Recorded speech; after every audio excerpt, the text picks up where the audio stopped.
hello everyone सबको मोर जुहार आसुन देखमा आज ready होइथवा outfit सबू इटा गोटे ड्रेस है डबल एक्सएल रो इ नेकटा तार देई देथिला हमें स्टिच करिछु तो तार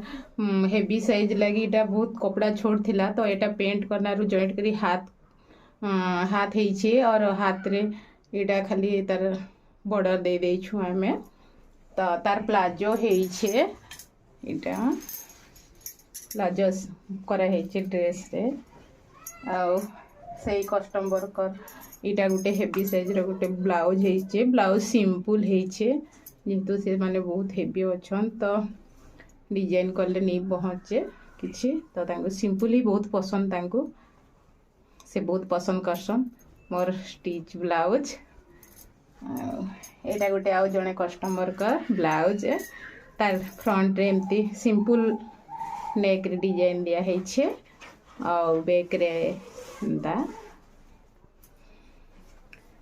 तो एटा आउ गोटे कस्टमर का ब्लाउज रेडी है छे